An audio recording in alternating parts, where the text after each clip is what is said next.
we signed Austin Ekeler. Austin Ekeler, honestly, this guy in his prime is second to none.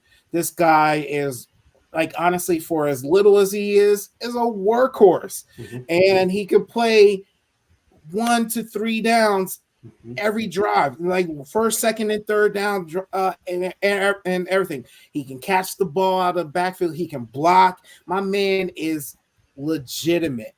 Now here is the question though: is he still in his prime? Is he still considered one of the best?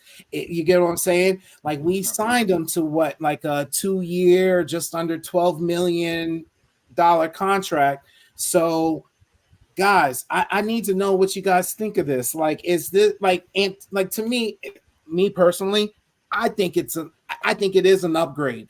Antonio Gibson, honestly, I loved Antonio Gibson. I just didn't think that he should have been third down running back, if anything, from jump. And the conversion over from wide receiver in college to running back in the NFL, it showed it was too much for him. And to me, this is not it was just not for him. This position was not for him. And I put him in the slot. You get what I'm saying? Like, that's probably what's best for this man, third down back. Even that, but the fact that we started him as running back and he had those fumbling issues early, that should have said something earlier to us. And honestly, I'm not saying I'm happy that he's gone, but I think we could and have definitely improved on the position. Alex, what do you think, bro? Yeah, man. We definitely improved on the position.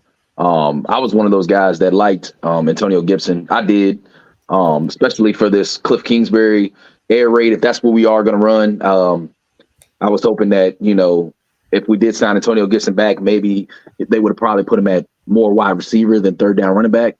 But going back to Austin Ekeler, man, perfect signing for us, man. He's definitely going to do better than Antonio Gibson. Swift Army knife type guy. He could be the number one. He could be a third down back. He could play wide receiver. He's got hands. He just sees the field, and he sees the end zone. You know what I'm saying? He goes for the touchdown. So that's the type of guy we need. He's definitely, to me, when we got him, I don't think he's going to be our number one. Obviously, B-Rob is, but Austin Ekeler is definitely going to get a lot of touches. You know what I mean? He's definitely going to get, a lot of balls catched and everything. So I'm definitely excited, man. I think it was a great signing. This is a real big move. And is he still in his prime? Yeah, I think he still is, man. I ain't gonna lie to you. I think last year he had a little downfall, but the Chargers had a downfall. The Chargers itself, the offense and the defense were filled up with injuries last year. You know what I'm saying? So even Herbert was out too, right? I'm only he out for a few weeks. So, man, Austin Ekeler, man, I'm telling you right now, I'm pretty sure the Chargers are upset that, he's on another team. They definitely wanted him back. So, yes, this is definitely a big improvement on our offense. Will, what you think? I certainly think it's an improvement. He's a better running back than Antonio Gibson is.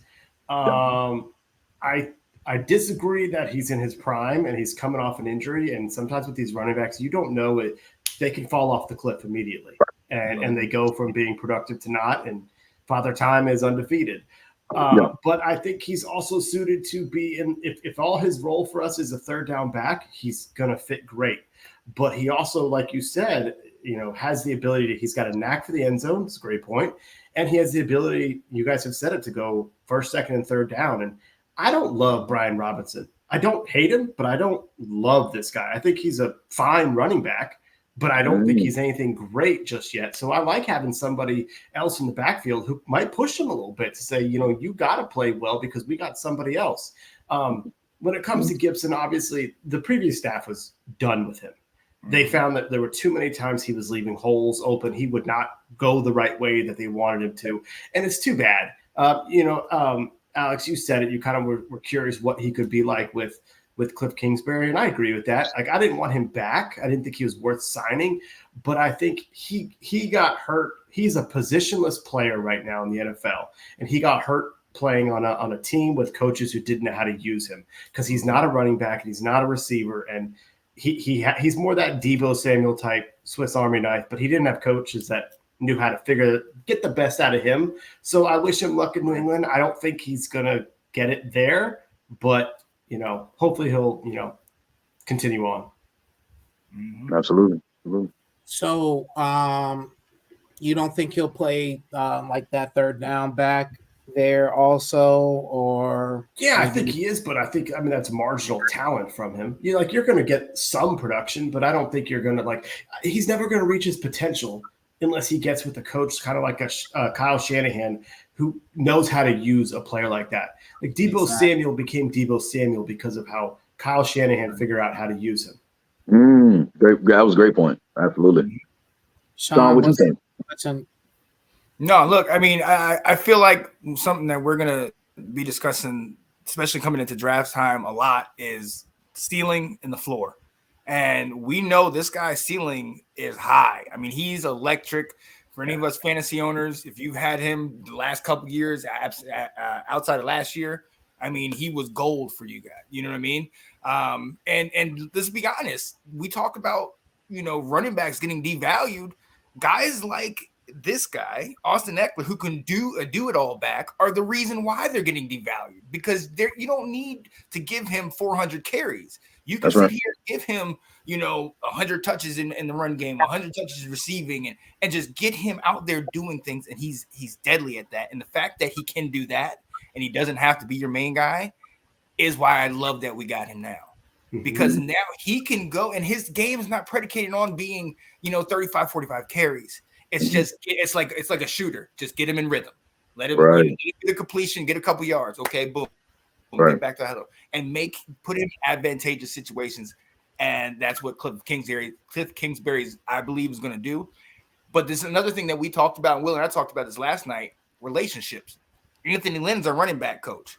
He knows this guy. So you don't think he can put this guy in advantageous situations, especially in our run game and our offense? I think this is just a perfect little setup for us. And with Gibson, it was fool's gold to think that he was going to duplicate what he did at Memphis. Memphis, they had him, like Will said, as a dual threat, wide receiver, running back type thing. We brought him in thinking we can get him running back. Then by the time we tried to get him out in space, we didn't trust him. And I mean, the writing's on the wall. We'll see what he does in New England, but I mean, I'm excited for him with the new coach. In Bill Belichick's system, I would have been like, I don't know. But with a new coach, we'll see.